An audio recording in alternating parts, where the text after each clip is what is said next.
join and watch us live.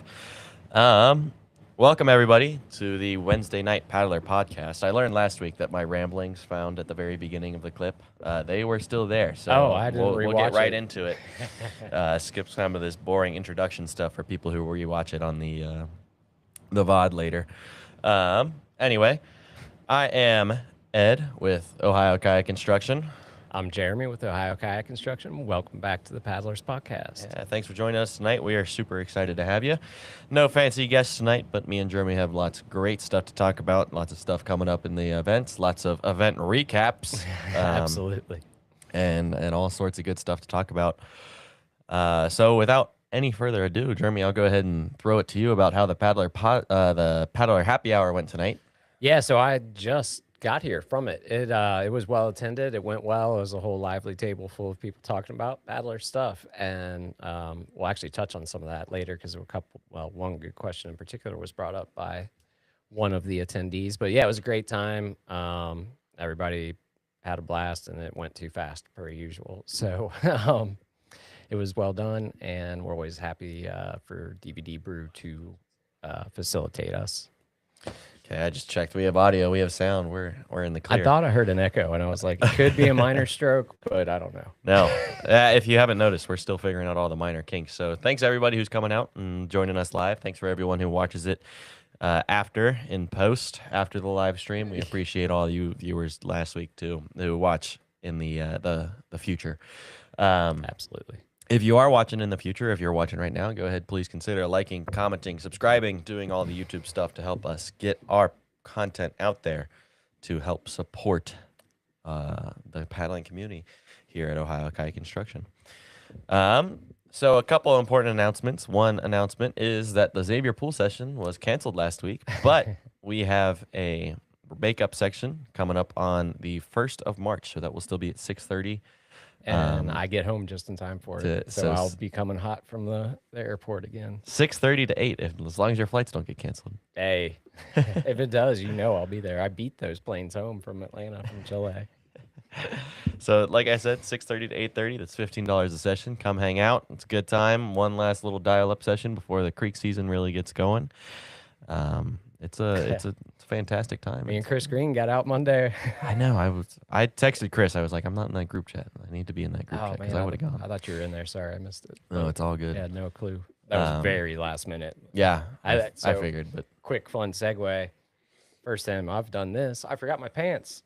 I changed in my apartment. We're at the takeout, and I'm about to leave, and I'm looking around, and I'm like, where did I leave them? Like, this makes no sense. So, yeah, I rocked it home commando style with a towel. Nice. You know what doesn't matter if you rock it home commando style with? A Mountains to Sea lunar changing gown. That's Look at true, that. and I've been looking to upgrade from my Amazon one for a while. Mountains to but Sea makes a great changing towel. They make a great hat. They make They a great Hellbender hoodie. all that stuff's awesome. We're not actually sponsored. We just love the product. Very true. They're great people there, and they have some great products. Coming up on further events, our pool class ended, so there's no more winter pool class. Safe to say that I'll be enjoying some Friday nights off every once in a while. Yeah. But the next pool class is in the summer with Jeremy. Yep, that's in July. Can't quote you on the date. Don't hold me to it. I believe it's the 7th. The Tuesday night pool class, starts on July 7th.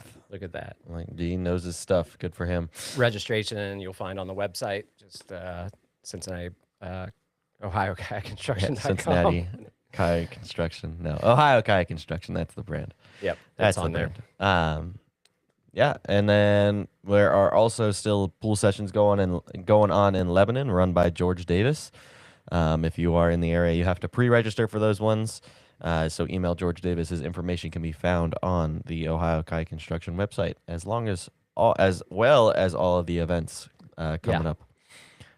As George has are his gonna stuff on talk his about. Facebook page too. I believe he does. I'm not totally sure about that, but I'm sure he would.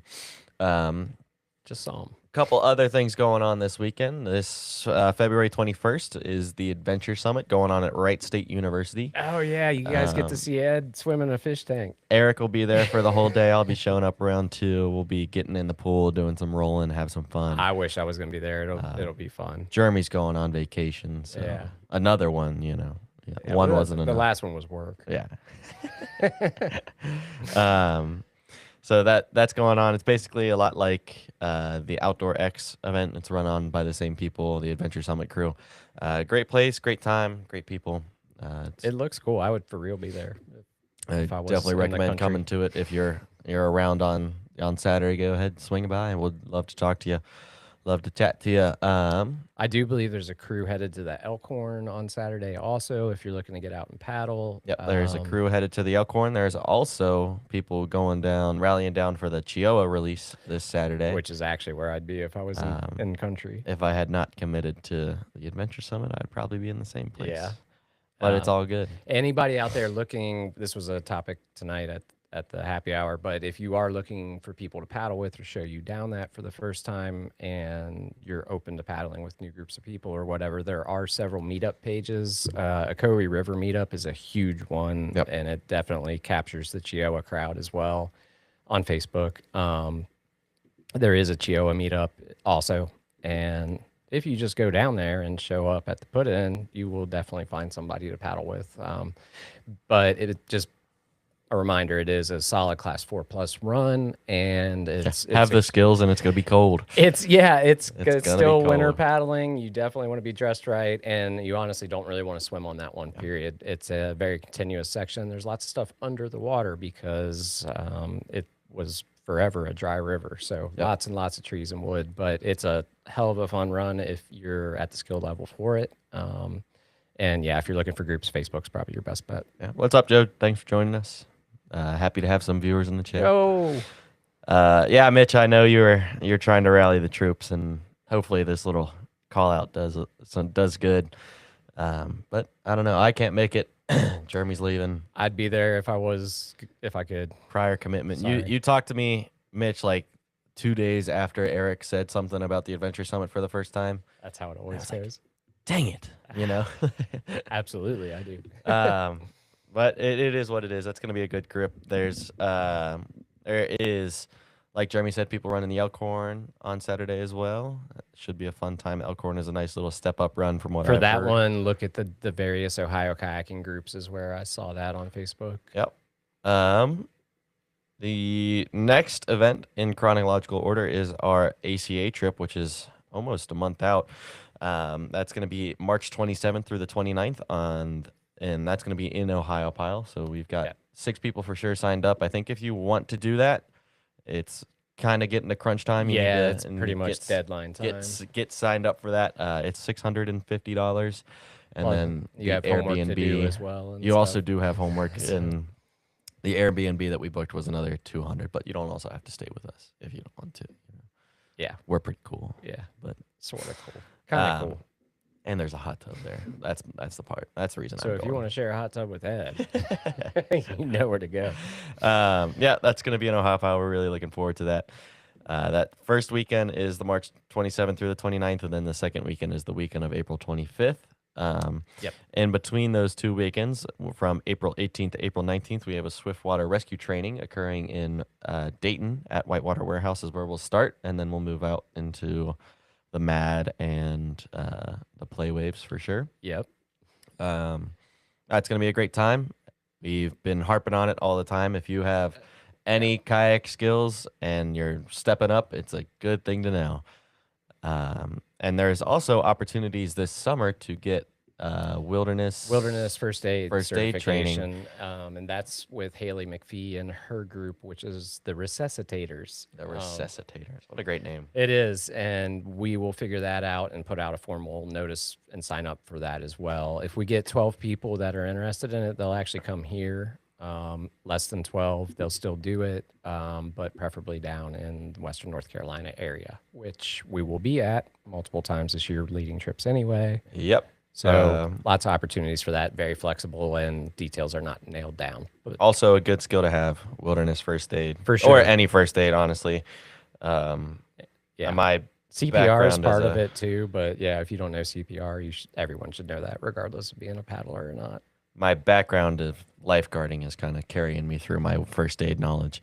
That's very legit. Mine is as a rescue scuba diver Yeah. is what carried me through and Wilderness First Aid. Also on April 25th is the Cuyahoga Falls Fest that occurs in Cuyahoga Falls, We will miss Ohio. that. We will miss that. I missed it. I did not run the falls last year. No, I don't want to leave this site. Cancel. Oh, I might have messed it up a little bit, but we're back. Also on the April 25th is the Cuyahoga Falls Fest, which Yeah.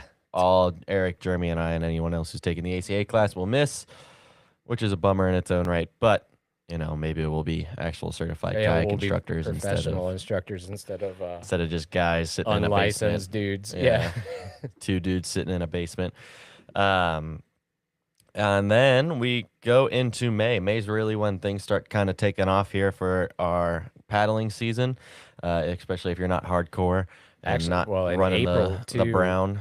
around those same weekends, I forget which one it is Spring Fling down at Nantahala. And I'll keep it in mind. I've already got my trips pretty booked out for the year, so Yeah, well, that's Cascades and Upper Release also. I know. May 2nd, we have a playboating clinic run by Eric. That's going to be at Whitewater Warehouse, running on the Dayton Play Waves. That is typically before the playboating competition, which is going to be May 30th May 30th this year. Eric's maybe not is the best with all typos and all that. Or names. We love you, Eric. It's okay. We do. Anyway, May 2nd is our playboating clinic. That costs money. The competition itself is free. Again, that's going to be on May 30th.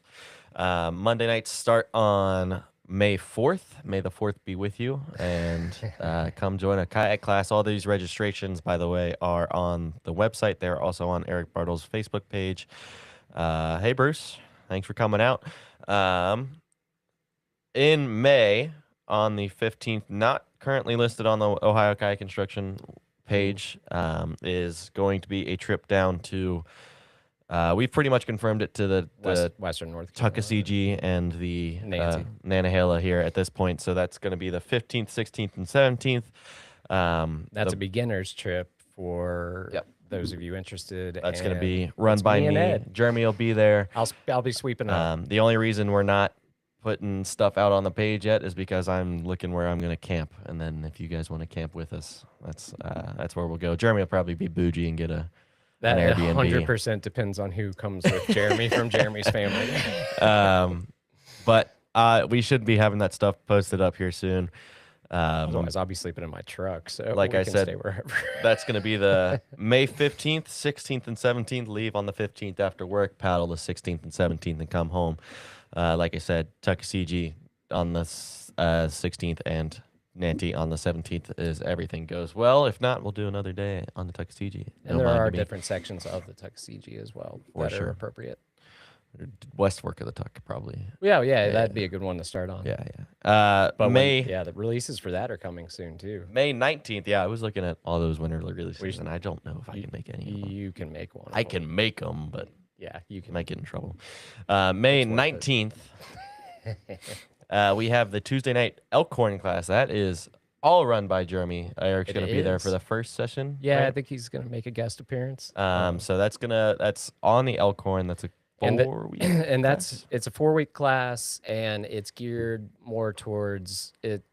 It's flow dependent. If you have a role, you need a role. It won't be focusing. There will not be a portion of the class focusing on how to roll. We can work on rolls and will work on rolls and moving current and everything else. But you should have a role coming into this class in order to allow us to explore river features and more intermediate level topics like ferrying, catching eddies that are hard to catch, fun little river challenges. It's a great step up river, and it's close by paddler. Yeah, paddler standards. Yeah, it's very close. So. Yeah, it's gonna be a great time. Sign up for that is on the website. I might sneak out to a couple of those. Yeah, you should definitely come because it's usually pretty high water through spring. This early, yeah. And it's got a lot of good surf on it.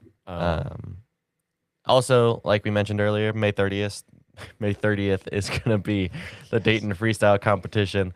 On June 10th, we have a Jackson Kayak demo night. That's going to be at Whitewater Warehouse again. Always a good time. Good time. If you want to paddle Antics 3s, Rock Stars, all sorts of goodies, go ahead and come out to that.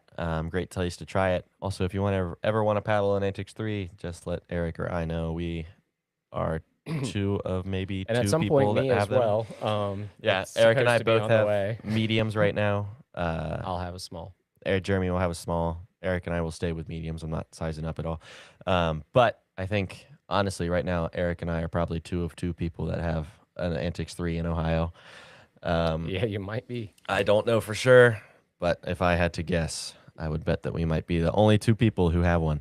Um, on June 13th and 14th, there's a Cincinnati paddler trip to the Hiawassee. June 15th and 16th, there's a Cincinnati paddler trip to the Nanny and Tuckasegee. So that's kind of building. If you go on the Hiawassee trip, might as well stay for the Nanny and Tuck. July 7th, we already talked about, is the Tuesday night pool class.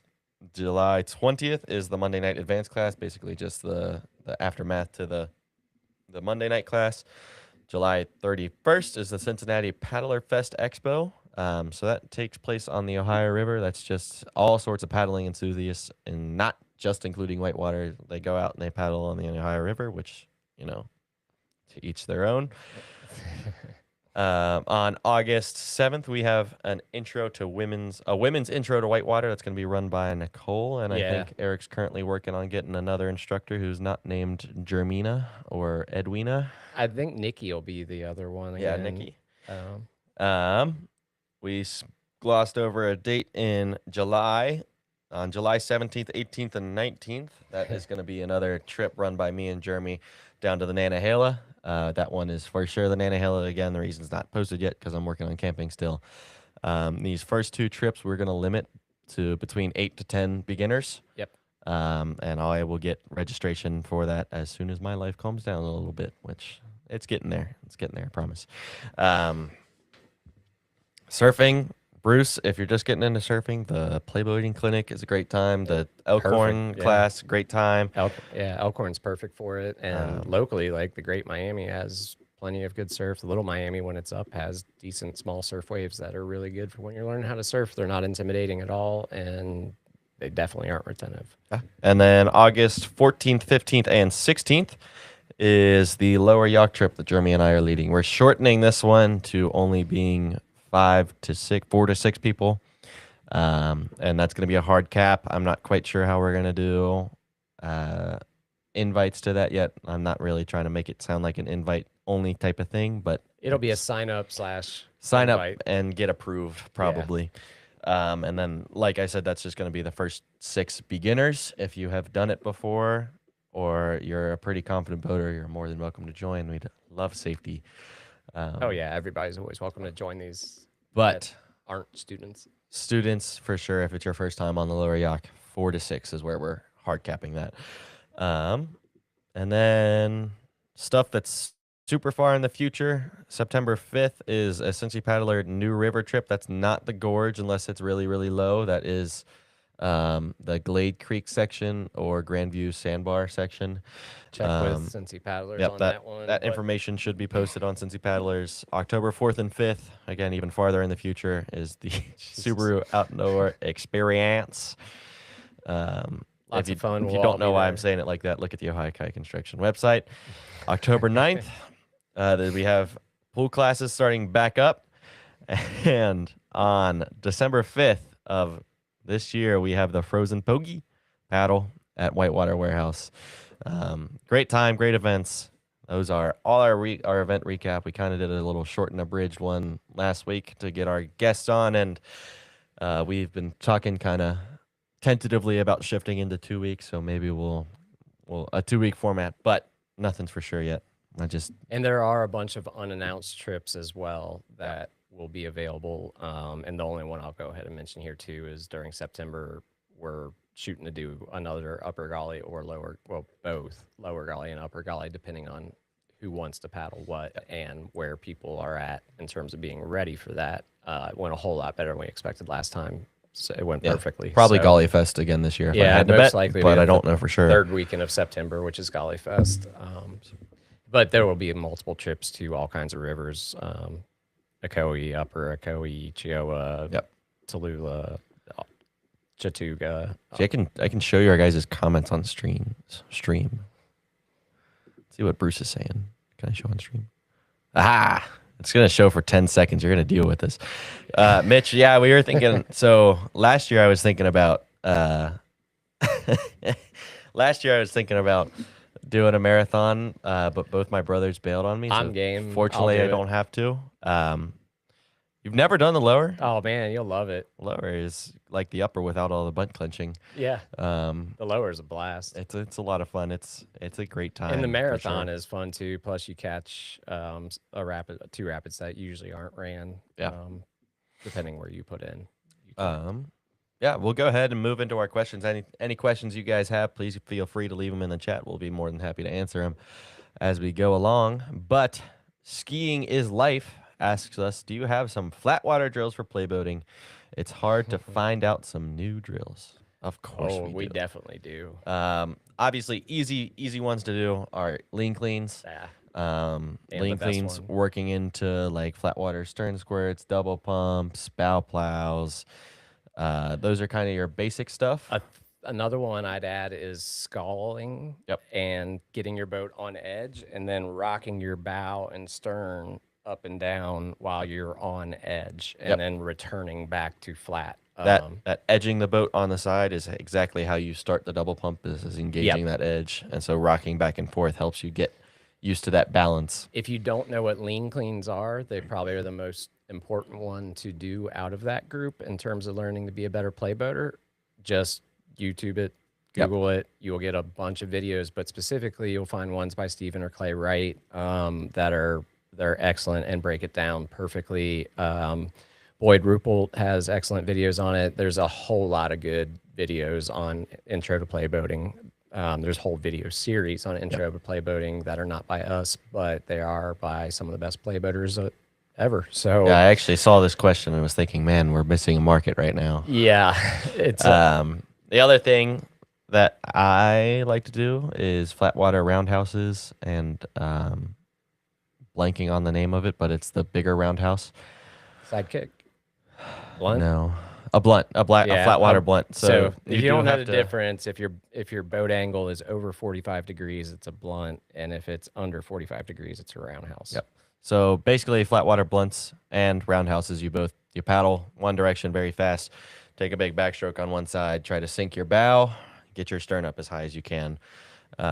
Before Monday night classes last year, I would go out and do 20 of each on each side, and then work on bow stalls. Bow stalling is a great skill to have. Stern stalling is a great skill to have. I can't stern stall very well. It depends on how much water's in the boat normally for me.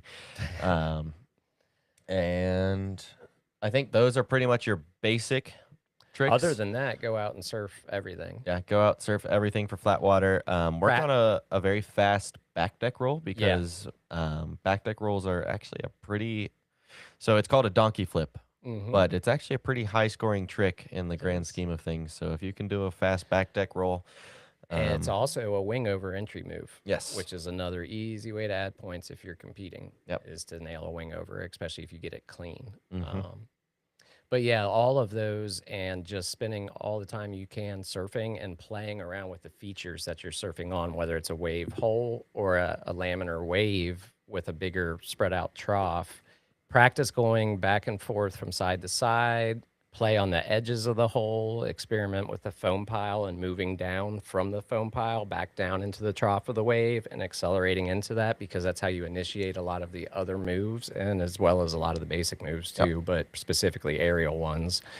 But get comfortable on the wave and realize how you can use the foam pile to your advantage. And you can do this on the smallest waves. Yes, you can. Some of them, and something I found helpful when I was learning to surf was ones that you can literally use your hands to reattain on the wave as you go into the foam pile, because you have all the time in the world to do whatever. It's a very comfortable way to get used to it. Then you get on bigger, faster waves, and it really gets fun. So yeah, that's about all the drills I know of. The other thing that I would keep in mind with flat water stuff is flat water stuff is really important for all aspects of kayaking. So if you ever feel silly going out and doing flat water, don't worry about it so much because one, everybody learns somehow. The thing I was getting at, I'm sorry, I'm kind of like a squirrel and got distracted really quick. But the thing I was getting at was that bow stalls are how you get into flat water loops Really, also just kind of a baseline trick that everybody wants to do. Everybody knows a loop. Yep. You can tell someone who's been kayaking for 3 days if they ever seen a loop before, and they'll probably be like, "Yeah, I seen that guy Dane Jackson do it." Everybody knows the loop. Bow stall is the way to get into it. Getting a really, really, really good bow stall down before you start doing those little pumps is the easiest way to do it. And doing it on flat water prior to moving water is usually a huge advantage as you scale up. It's just way easier to learn the fundamentals of it when you're in Yeah. at least semi-flat water. If you can do it on flat water, you can most likely do it on a wave. It gets so. easier with moving water. It takes less force because now you I don't know have if the that's movement gonna of the water to help. Yeah. Also going on here. Nope. Other questions. Our next question is sweep roll or C2C. This is kind of a hotly debated topic, and my answer is whatever gets you upright. I agree 100%. If you ever see Jeremy or I roll on a river, we do not use either a sweep or a C2C. Both of us kind of use a pretty typical blend of both of them. Wherever my paddle's at, where Yeah, they get flipped over. wherever my paddle's at, where I get flipped over. I know that when I'm playboating, my roll is sweepier than C2C'er, if that makes sense. But for the most part, my paddle roll is always a blend. Yeah, mine as well. And as to is there truly a better or worse one? Is whatever gets you up strongest and most reliably is what works best for you. And I would focus on that. Learning the difference between the two can be beneficial in terms of understanding the fundamentals of the role. But at the end of the day, what you're really working towards is an intuitive role, which, like Ed talked about, is where, like, I've not ever flipped over outside of demonstrating a sweep or C2C roll and thought to myself, like, hey, I'm upside down. I should do a C2C here because reasons. Instead, you just, by what I mean by an intuitive roll is you fall over and you realize you have enough pressure on your blade to hip snap off of, and you just hip snap and you're back up. So you will get to that point by practicing any of those rolls as well as other rolls like back deck rolls and stuff, and becoming familiar with really the sole truth of it is that the hip snap is what's riding your boat wherever you're doing, even hand rolls for that matter. So the more different rolls you learn, the more comfortable you'll feel rolling up from different body positions. And going to setup position for either roll takes 2 to 3 seconds typically if you're upside down. And if you're still in the rapid and not tailwaters or something like that, that's can seem like a lot longer than 2 to 3 seconds. But point is that the sooner you're able to roll without going to setup, the better. Yeah, the better. The faster your rolls are going to be, the less time you'll be upside down, exposed to the various dangers of being upside down. Yep. And I've noticed this a lot with our discussions of rolling, and especially teaching people how to roll, is people who have an understanding about the roll tend to overthink. Yeah, And I used to. sometimes overthinking can be your Achilles heel. Oh, it can kill you. Sometimes that when you get your first roll, you're like, okay, how do I repeat that? I got to do it exactly like this. I got to do exactly that. Sometimes it's best to just turn your brain off and don't think. And I know that's easier said than done. Yeah, it's head down, hip snap up. But like Jeremy said, whenever I flip upside down, I never ever go like, oh, Yeah. I need to sweep out right now. Exactly. Or I'm going to do an offside roll now for no particular reason. The other thing, if you're an experienced paddler, I recommend that you actually try to do a C2C roll or do a sweep roll if like, you're in flat water, just looking around for something to try, because it will mess you up. If you're not doing your regular roll and you're actually trying to sweep out to that 90-degree point for your C2C, it's gonna mess you up. You're gonna relate to beginners a lot more. Yeah, that's for sure. Which is something that I've been working on. That one leads pretty well into the next question, which is from Andrew, and it's, do you have to lean forward when you finish a back deck roll? Now, I think what he means here, because kind of two definitions of finish. The finish is when your true finish is you're sitting back upright in your boat, and your boat's hull is flat to the water, and you're upright. But as you're recovering from the back deck roll, i.e. when you're hip snapping and everything else, it's not so much leaning forward, but I think what he's referring to is the fact that you're leaning over to the side like this is kind of the final position you come up to. As you spin and rotate around for the back deck roll, your body will come out to the side and not so much forward, but almost like turned to the side and then bent over, and then you just hip snap and sit up, and that's the end of it. You can do it and roll up over the bow of your boat, into from like a back deck into a storm roll type position, and Creakin can answer that better than I can, but I can do it and have done it, but I tend to come up before I reach 90 degrees coming from the reverse side of the roll. So as far as that goes, just keep your body in the water, your head down, hip snap up as you're finishing the rotation of a back deck roll, and you should be sitting back up straight by the time your body is 90 degrees to your boat at the latest. Yeah. I agree a lot. I think a lot of people place a lot of emphasis on body position on where you roll up, and my grand opinion of it is that it does not really matter all that much. I think as long as you're close to neutral or can get neutral fast, then you're in good shape, because I know a lot of my rolls actually end up with me ending back a little bit, which, you know, I should fix, but it hasn't punished me all that much in my career. Getting neutral or even slightly leaning forward is technically better, but again, you're talking the difference of maybe a second if you're super slow, maybe a half second if you've got your instincts dialed. Yeah. Like I said, for me, my back deck roll, I notice, especially when I do in the pool a lot, I kind of finish on the back there, but I'm still able to get it up pretty fast. You know what I'm saying? Yeah, I don't, but anyway, it's Don't clip that. yeah, that's good. I don't do the clipping, but I guarantee the person that does will find that one. Yeah. Thanks, editors. Yep. There's no editors. Like we have editors. Yeah, this is just us. We're in a basement right now. And Ed's roommate Jack, who's kind enough to help us out repeatedly and lend us gear, which is super sweet. But yeah, with any roll, ideally you do want to be finishing close to 90. But like Ed said, it's not if you're a little further aft or forward as you are rolling up, it's not a big deal. The more important thing is that when you recover from the roll, you're ready to take a paddle stroke. And one thing I do advocate when practicing the roll, especially when you're dialing it in, is take a paddle stroke after you roll up. Don't do the just finish and I'm there. Go ahead and take a stroke either on the other side, or you can even take a reverse sweep on the side you just rolled up on and spin yourself around, because a lot of times when you get flipped over in a rapid, you will roll up facing upstream or straight at a sieve or whatever else the case may be, and it's like, I don't want to go that way.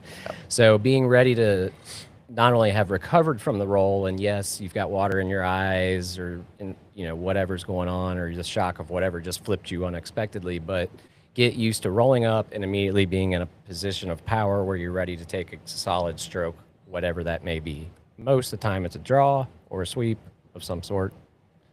But yeah, the more you practice that, the more instinctual it will be when you're out on whitewater. For sure. The other thing that Jeremy said there that made me think of something here is that's kind of the biggest difference you see between experienced and inexperienced paddlers is what their paddle does after the roll. Right? That's very true. On our last lower yacht trip with beginners, I had a student hit a combat roll, and she was like, "Oh, thank God, we're safe." And I was like, "No, you have to paddle still. We're still in the middle of the rapid." So keeping that engaged paddle is an important piece to this, and taking that paddle stroke is a good way to re-engage that paddle and keep not end up forward. right back upside down. Yep. Which that can be heartbreaking, especially as you're a beginner and you nail your first combat roll, and just to add insult to injury, the river smacks you right back over because it's like, nuh-uh, buddy. That Not will yet. happen almost every time, and we saw a few of those in Chile that were entertaining for some of the guides. Yes, it takes practice. It's nothing that you can get super good at immediately, but the more you do it, the And better you like get there. everything kayaking, the calmer you can stay mentally as you go through it, and the better the result's going to be for pretty much everything you do. Yep. It's natural to be, quick adrenaline rush and elevated heart rate and everything else as you roll up, but the more used to it you are, especially in moving or, aerated water and stuff like that, where it's different, you just roll up and keep paddling and you're solid.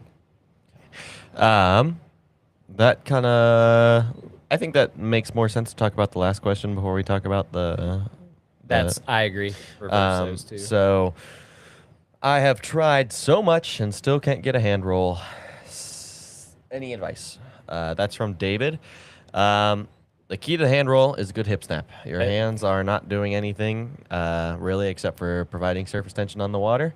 There is that momentum whip if you want to do it that way, but I'd advise trying to learn how to do it without throwing the arm over. Yep. There are a lot of people that can do hand rolls in flat water that cannot do them in aerated or moving water, like even gently moving water, because of that reason. It is, like Ed said, the hip snap, and that is true for all of the rolls. It is the hip snap that rights the boat. And so any tips for how to fix that? I would say do your hip snap drills. Really focus. Yeah, like straight up go back to a rock or the side of the pool, your friend's boat, and hip snap, hip snap, hip snap, and do the whole drill of I've got eggs under my hands and I don't want to break them. Yep. Try to put, because you're trying to dial in a hand roll, you really want to not even budge your friend's boat if you're using a bow of a boat or whatever. And that's a great way to do it because you can get direct feedback from them as to, hey, how much did I move you? Was it more or less? Because it can be hard to tell. But the point is you really need to be isolating your obliques, your quads, your glutes on the side that you're rolling on, because it is that momentary snap with the hand that is your paddle now. So the resistance you get from your hand, just like when you're swimming, is the amount of time you have to complete that hip snap. So your hip snap needs to be, for lack of a better word, very snappy to get the hand roll dialed in. And it really is just improving your hip snap strength for the most part. And you can dial in the timing of your hand smack or wave, depending on what you're doing. As far as your hands go, think about, like Jeremy said, when you swim, you don't swim like this. You don't swim with a brown claw. It's not a brown claw. Cup your hands. How I hand roll is I do this and smack the water like that. And then I take my lower hand, so whatever side I'm rolling on, and I kind of skull up with that bottom hand instead of doing the whole whip over. The skull is a good just provides a little bit more. We've said this before on the podcast, or we've said it before in something. When you're hand rolling in a river in a combat environment, things have gone wrong. Yes. Or you just went off a pretty high waterfall. Or you went off a pretty high waterfall and chucked your paddle. In which case, you've got a pretty solid hand roll. So, but if you're doing it in a whitewater situation, don't be afraid to lean back on your deck, because even if you lean back and you're super far back and you get flipped right away, at least you caught a breath of air. And you can do it again. It also gives you a chance to very briefly see where you are at, and what you might want to do as far as when you get flipped back over. Mitch has a great thing here. Take your float bag out and snap off of it. Professional. I know, man. We're learning. We could be doing TED Talks. Anyway, Mitch has pointed out here you can use your float bag to practice hip snaps, not hair snaps, hip snaps, to help get that figure. I mean, it's kind of two birds, one stone, right? Um, I can do a hair snap. No, I mean, not anymore. You got to grow that thing back out, Ed. I like my hair short. My students don't. They tell me all the time. It's like, you should just not cut your hair for 10 months. And I was like, no, I don't think I will. It's a good piece of advice in general in life. Don't take advice from middle school fourth students. grader. Oh, fourth grader, even better. Well, yeah, so that's kind of our 2 cents on the hand roll. And Mitchell's point is really good. Yeah. Letting the air out is a perfect device of a float bag. It's a perfect way to dial it down till you are just hand snapping. And if you're using the float bag completely empty, it will still give you more tension than just your two hands will. I guess the only other one to add in there is another way to bridge that gap is to actually use hand paddles, which a lot of people find easier to roll with than an actual paddle because there's no connected shaft to get in your way, but it is usually less resistance than you're going to get out of a paddle blade. So it's a good way to kind of learn. If you don't know what a hand paddle is, that's what it looks like. And now this is a massive one. Yeah, that is a very, very large one. So mine are almost like at least 35% smaller than And my this other one. ones are in the antics. So That's a beast. You could. I don't. Someone left this at the pool class, I think, and I picked them up because I was thinking they were mine, but I don't think they are. That is Um, that is a burly. So hand if you were at Xavier pool session and are missing some hand paddles, I have them. Also, if you were at a Xavier pool class and you have a AI printed T-shirt or a sweatshirt of a yak and a kayak, I also have that. Please take it. It's taking up space in my car. Oh, please claim it quick because I might have to wear this. Yeah, Wait. hand paddles help a lot. That's awesome. Practice the hip snap for sure. Do Mitch's tip. And Mitch's tip. You, on so fire hard not tonight. to say like that's what she said, but and our anyway, our final question of tonight before we do some fun stuff where we've got some more guinea pig stuff for you guys to watch. Our last question is looking for tips on the high brace. My tip for the high brace is kind of keep your shoulder tucked in. that's what I was gonna say. Protect your arm, keep your elbow low, get that water in, and it's basically just a hip snap from that point is once you smack that paddle. And it kind of ties real well into all the stuff we've been talking about with rolling in general, because a high brace, if your boat flips all the way over, is literally the same as the hip snap from sea to sea. It's the exact same position of the paddle, exact same motion and everything else. Only other things I can think of tip wise, Ed covered the big one. Don't chicken wing it because you're going to end up with shoulder damage over time for sure, if not acute shoulder damage, depending on how hard you're getting knocked over when you go for it. So, as opposed to winging out your arm like this, translate your arms to the side. They are going to come up. That's why it's called a high brace, but try not to get over hyperextended above your shoulders like that. That's where it gets ugly real quick. Your paddle is an extremely long lever, and obviously that puts an incredible amount of force on your shoulders when you do it. So if you shift as you're going, as opposed to just coming up like this, it takes a lot of the stress off your shoulders, and it's supported by your biceps, your forearms, and even your core at that point. The only other thing I can think of is a tip for high bracing. It's counterintuitive when you're doing either brace, but especially with a high brace where you're pretty much going to be beyond 45 degrees at best if you're high bracing usually. You want to dive your head towards the water. It doesn't seem like you'd want to do that. You think it might make you flip over, but it actually reduces your moment of inertia, and sorry, Nerd. put this in less complex terms.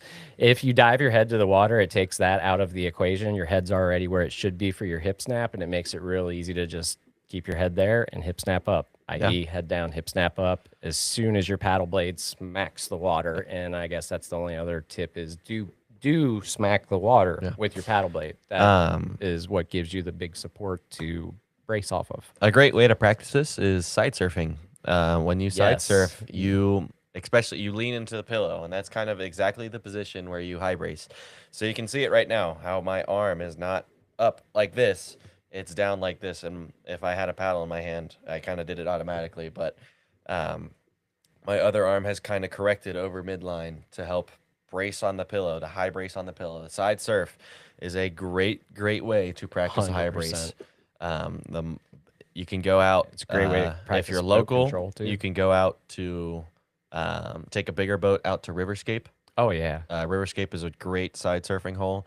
It will not wave, I guess. Depends But on the level. if you have a bigger boat, especially, you can go out there, sit in a side surf all day if you want to. And if you don't know why he's saying bigger boat, it's because the more volume you have, the easier it is to stay in a side surf. In a side surf, yep. It floats you higher, and you can. A lot of people are really surprised the first time they actually do side surf at how incredibly stable you are. You are very stable. It does not expend a lot of energy either. As long as you're leaning into the pillow. Right. You have to lean into it. And then once you do, it's kind of like laying on a couch. I mean, you can sit there all day long and be stable as can be. And that's another great thing to practice is being in holes, especially in a big boat like a creek boat that has a lot of volume that you may be in running a steep creek and get stuck in a hole. And now you're in a side surf situation. Well, you already know what that feels like and you know you're safe. And that gives you time to think about what you're going to do and practicing on something like Riverscape, you have all the time and nothing to worry about. You can practice both draw strokes, sweep strokes, defect strokes, even to spin yourself Yep. and figure out how to get out of holes when you are stuck in holes. And doing that at an inconsequential place is is a whole lot better than learning it on the fly, Yep. getting worked in a retentive hole on something you're sending for the first time. So Yeah, when I ran Tallulah this year, there's a big hole above Bridal Veil, which is one Bridal of the Veil slides. is actually like that's a dangerous hole on and the it- right hand side of Bridal Veil. No, at the very top. Of Oh, they Bridal got Veil. that They top? got up in there, and they Yeah, did that- not know how to get out of it, and they swam all of Bridal Veil. That's right. You told me that. That is brutal. I can't even imagine. No, how Did the they get sides are- held at I Bridal didn't Veil see itself? it, so I think Oh, so, that's but right. I did not see it. Yeah. But if you ever do, when you get to Tallulah, by the way, everybody focuses in on Oceania and they think once you run Oceania, it's over with. First of all, Oceania's It's like way more forgiving than Bridal Veil. Oceania. The other thing that I never realized is Oceania is like the third rapid. Yeah, that's Like- right. It's like you it's have most not of the even- river It's left. not even a mile into the run. You have most of the river left Yeah. when you get to Oceania. Yeah. And Oceania also is kind of just point it downstream and aim pray. for the thing Yeah. and Huck and pray. huck and pray. But no, Oceania's hole at the bottom is, I mean, it can be retentive, especially out in the center, but most people run the left line. But Bridal Veil, oh my God, it is, it'll hold you for a long time. You do not want any part of that. So Yep. make sure you don't get stuck in the hole at Bridal Veil, either at the top or especially the one that's at the bottom of Bridal Veil. For sure. Yeah, that kind of concludes all our questions. We have something fun. that Oh, we're we gonna- had one Oh, last never question mind. from, and it's only because I saw her pop up in there. Yeah, she is. Don't worry, you're getting pinned. Yeah. And this wasn't the question, though I can interpret from this what she was asking. Yep. So, weight ranges on boats. As you know, manufacturers release various sizes of boats. Sometimes there's two, sometimes there's three, occasionally there's just one. They do release weight and suggested height ranges for these boats. And a question was asked by Ashley at the happy hour tonight. That's a really good question that a lot of people will find very germane as they look into different boats and experiment with different boats. But how much weight do you put onto a manufacturer's weight range and height range that they give? My answer, and we were having this conversation, Eric and I were having this conversation with a student on one of the Friday night pool classes. One, before we get into this, us at the Ohio Kayak Instruction team here kind of drink the Jackson Kool-Aid. I don't know if you've ever realized that or not, but we are pretty big advocates for Jackson boats. With that being said, all medium Jacksons are designed for Dane, and especially if they're playful, all medium Jacksons are designed for Dane. And you can fight me, but I will die on this hill. That No, they are. every medium Jackson is made for Dane. So if you are not a man who is 5'10" or 160 pounds or whatever he is, you are not I don't think probably he's gonna. 5'10". I think he's a little shorter than that, but Yeah, I don't he's know for sure. About my height. Anyway, if you are not that build, then you're gonna feel slightly uncomfortable in the medium boats made by Jackson. So their weight range might say like 140 to 200. I can say that I am, and I don't know what the height range is, but I am For 6 which foot boat? tall, and for the Antics 3, I guess we'll stick with that as kind of an example. I'm 6 foot tall and I'm 210 pounds, so I'm actually technically over the weight limit for the Antics 3. I know it's 200 pounds for the medium, but I kind of fit comfortably in it. It's coming up right now. I feel like this also kind of stays with what we've been preaching, which is Demo boats. demo. demo boats. That's what I was going to add to it. So my whole take on manufacturers' suggested weight range is demo the boat. That being said, the large ranges actually tend to be more accurate because at that point you have enough volume that it truly can support a very wide Yes. range of paddle or weight. And if you're overweight for large size boats, go test them and see because they're up to like 220 or Yeah. greater for a lot of them, and most paddlers are not too much beyond that weight range in general. Some are, but the large Antix 3 is rated from 165 to 230 pounds, for Yep. example. So huge range there. On the opposite end of that spectrum, oh, you're most welcome. Ashley, I told you it was an awesome question, and it really matters a lot, and it varies by vendor. So Yep. while Jackson is actually pretty predictable and fairly reliable on their ranges, Yes. Liquid Logic, for example, their ranges are 80 to 110 pound deltas. Yeah, you kind of have to. Like, it's basically, are you a child or an a adult? man. Yeah, because Um, and then the volumes tend to be high on Liquid Logic boats, Yep. also just in general. Yeah, I all would of their say boats. think about kind of put yourself in the designer's shoes. Think about who's they're designing the boat for, right? So, Antix 3, Scucks, Power Slide, Hot Whip, all these are half slices made for So to people keep who are this playboaters who comparable too, so Ed just so you're 6'1", what? 6 foot 210. 6'2", 210.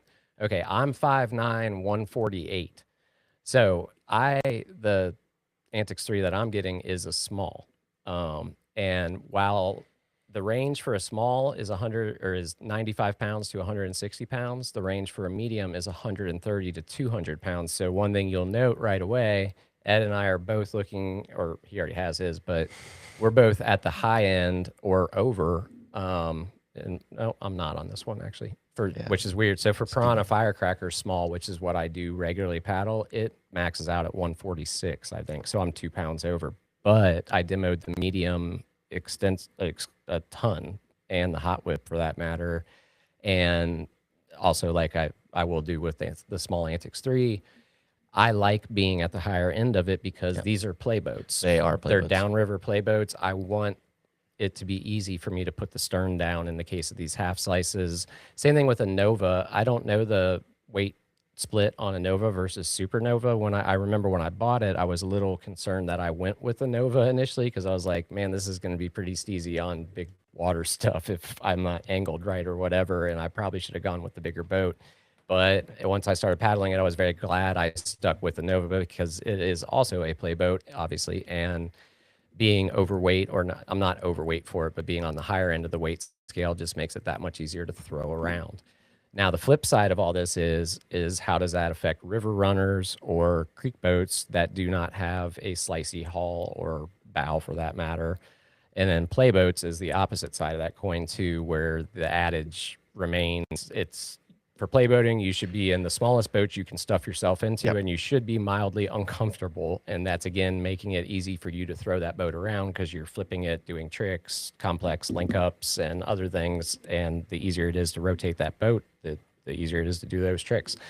Creek boats and everything else, you have a whole lot more leeway because you have a fairly symmetric volume to the boat. You don't have, a bow in front and half of a stern in the back. Like with a half slice, you actually have volume in your stern. So like for me, when I got down to Chile, it was the first time I had paddled any type of creek boat in 4 years, period. My Antix 2 medium is my creek boat because the Antix 2 medium feels so stable and reliable to me and it has a step out pillar and the other safety features that I personally require and recommend for creeking. Is my creek boat for that reason because it's big and super big enough. I also have a Machno that I have not paddled in over 4 years, and it is rock stable and it's bomber. It's made for running big waterfalls. That's what it does best, but it feels slow and sluggish. And so when I got to Chile, day one, I was in the large size Steez, and that's about the same as the Clutch, which both of those boats are too big for me, period. I did fine. However, it felt like I was paddling a John boat, like with oars. And I switched to a Goat, which is narrower and smaller walk boat, but it worked out much better for me. And it really, like Ed said, and I say, all of us say all the time, it is a massive benefit to demo these things and find out for yourself because the recommendation is really just that. And the other thing to remember is marketing is a thing. Yes, it is. And Also know who you're taking your recommendations from. Like I said, we drink Yes. Jackson Kool-Aid here. I will. I That am no too. ashamed to admit it. But as far as the marketing aspect, they're going to make it as wide of a range as they can for each boat because they're not trying to exclude people from buying boats, which is already not a super profitable business to be in. So take the weight ratings with a grain of salt. Start with if you have to go with blind, start with what the chart says and see how it feels. If it feels too big, go to the smaller size. If it feels too small, go to the bigger size. Yep. Is the best way to do it by far. And never be afraid to ask other paddlers to paddle their boats. The big exception to that one is competition playboaters in particular, or just playboaters in general that have done a lot of outfitting to make sure it fits them perfectly. Might not want to let you do that because it tends to mess up their outfitting and then they have to redo it, and then that's annoying.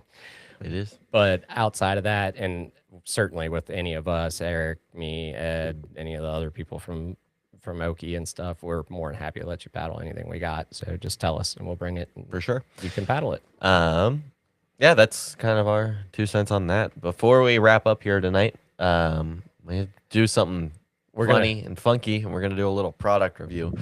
We're going to show how we're learning how this live. We are learning how this live stream thing works. So in theory, what's going to happen here is I'm going to put a video clip up of me thoroughly testing the Alibaba dry suit. And I witnessed this in person, so I'm going to vouch for everything he's. I don't even know what he's going to say, but I can vouch for how it did. I saw him immediately after he took it off. So take it away, Ed. I got it for Christmas. My parents bought it for me because of the ACA class that we were going to do, because they figured the typical wet gear setup was probably not going to be the best thing to do. So this weekend, despite the cancellation of the Little Miami race, a lot of us still paddled it. Oh yeah, we did. And honestly, very, very interesting paddling experience. Like me-sized pieces of ice that are 6 inches thick. Dude, not even kidding. The size of this couch. It was very cool. I don't think I would have wanted to do it on anything harder than the Little No, Miami. I was super good with it being there at several times. I'm sure it happened to you too. I got picked up by an iceberg and could not reach the edge of it with my paddle, which was fine. I just hung out. It's a good time to practice hip control. But yeah, that was sketchy, and it was a very good move on Eric to cancel the actual race. And those of us that paddled down were prepared and equipped to do so. So the point being, one, the water was very, very cold. And the air was not. It was actually a pretty nice day. It was about 50 degrees when we were racing. Yeah, I thought it was balmy. Goodness. Oh, my gosh. I was wearing a Nike leggings, thermal leggings, and my Hellbender, and Mountains to see. a Nike base layer long sleeve too. Just underneath that, and I was hot. I was sweating. It was bad. I think it was mostly because I was paddling so much. But what I tested, because I didn't really want to flip with the submerging Titanic ice-sized icebergs. Murderous icebergs. What I ended up doing at the very end was He just took one. It was last time where like the sweep through was way back, and I was taking it, seeing my mom called. Are you giving it the test? Yep. There it is. Okay. I know, right? The official $200 special test. Oh, it's cold, but I'm dry. Just don't throw it away. I'm watching the live stream right now to see it. Oh my gosh, it just do it completely. Look at that. Looks good, man. We got the Works. We are so professional.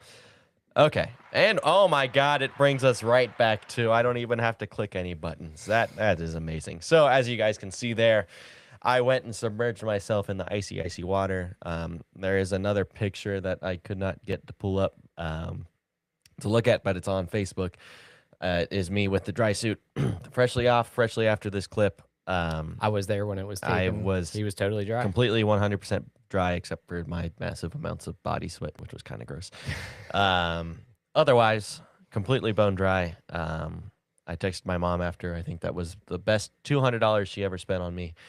I was always one on the train who didn't really understand the dry suit thing until I got one, and now I don't know if I can ever go back. I found myself alone again. Womp womp. It is really just a life-changing thing. Like being able to take your dry suit off and be in your clothes is really cool, and be dry. Most importantly for this demo is that the $200 Alibaba dry suit, which I can't remember what they call their Gore-Tex. It's some It's like Evertech or something yeah, like that. It's it's weird. some funny play, and it's in the same font and everything.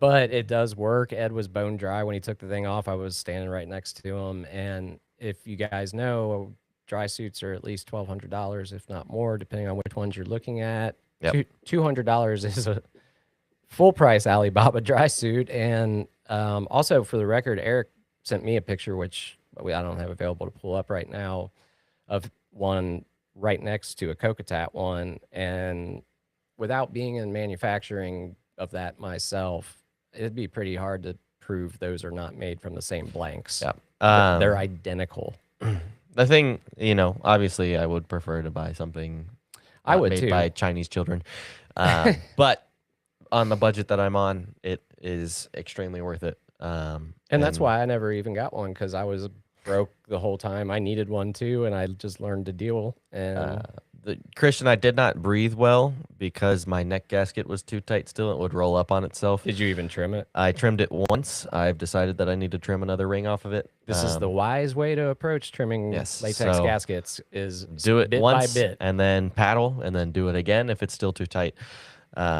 So I think one more will probably do it. It'll still keep that tightness. I just stop it from rolling on my neck and creating that double layer, which was like, and I really couldn't breathe. So thankfully we weren't racing because I was able to stop paddling and go like this to fix it. Vintage. But like I said, for the price and for how dry I stayed, and again, Yeah, this for is the only the price, first you time I can't beat used it. it, and I promise I will use and abuse it as much as I can in the coming months. It's literally half the price of a dry top. But it is From name very, very brands. good. A very good deal, despite coming from the Chinese child labor factories. It's okay. Nike does it too, so you're doing it kind of all over the place. But Wherever. hey, had your everyone mountains to does it. see on, and Yeah. This. that's made Fresh by American made. adults that we know in a garage in North Carolina, and yeah, no, no qualms about that Yeah. piece of gear. But yeah, if you're looking for them, so far our personal experience with several people that have them is that they seem to work quite well for something that is And I've also a heard sixth of the price of its competition. I've heard shipping concerns. Mine came in 2 weeks. As long as you order it off the right site. What is the right site? Is AliExpress, and there's a couple different versions of it. So maybe just ask for a link. Yeah, because if you get the wrong one, they'll steal your ID. They ordered it once and they got canceled, and they got a full refund. So from a bum website, but That's good to know. But the AliExpress was AliExpress. the one to do it from. Again, that's kind of hard to find, so maybe just ask for a link. And it came in 2 weeks. I mean, it was That's awesome.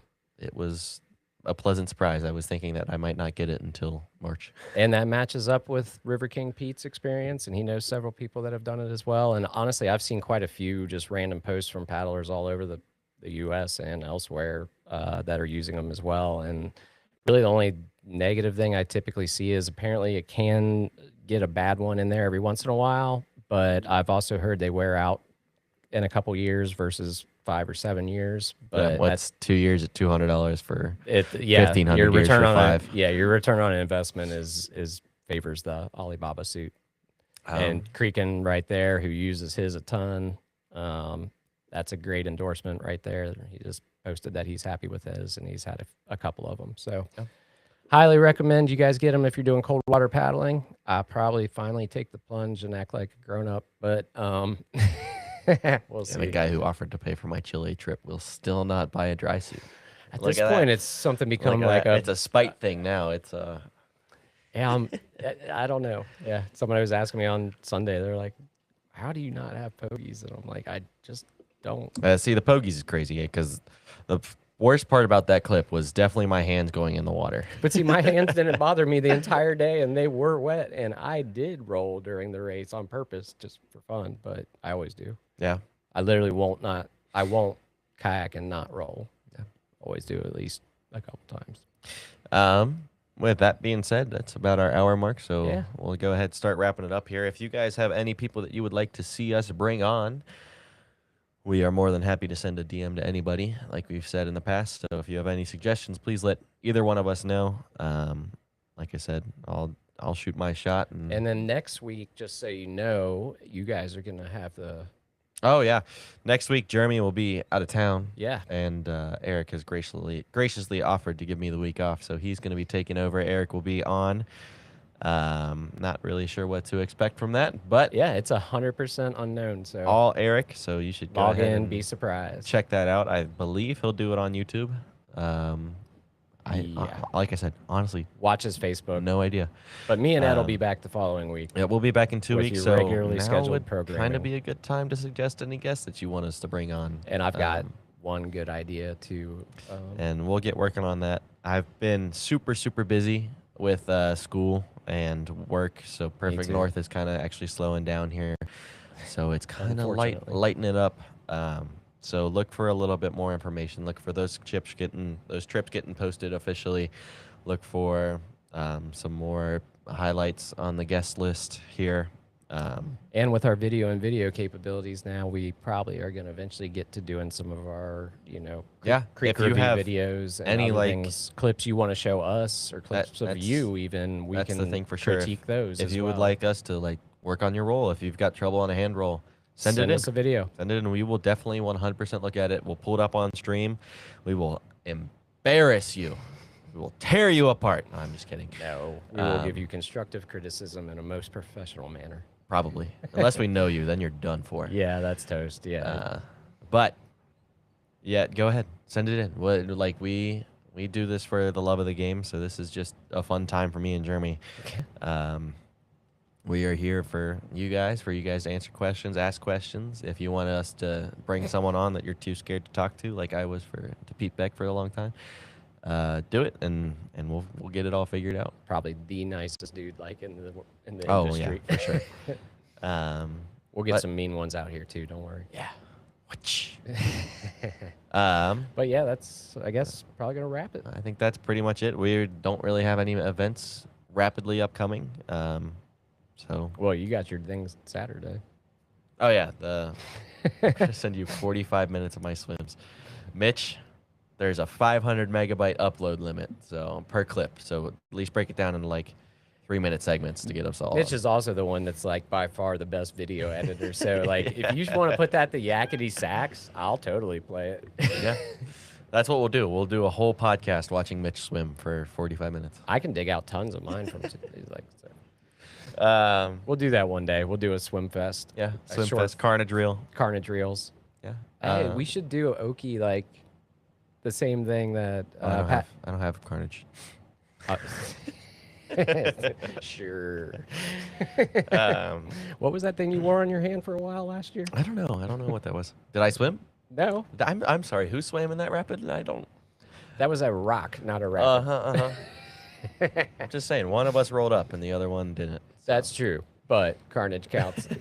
If it requires a brace, there was carnage. Anyway, this is what happens when we turn off the camera. By the way, just a little bit of shit talking, This and is pretty much what we do when the camera's not even here. most of the time, I won't take a drink of water because we're about to end. But we are from Ohio Kayak Instruction. I'm Ed. That's I'm Jeremy. Thanks for joining us tonight, guys, and we will hopefully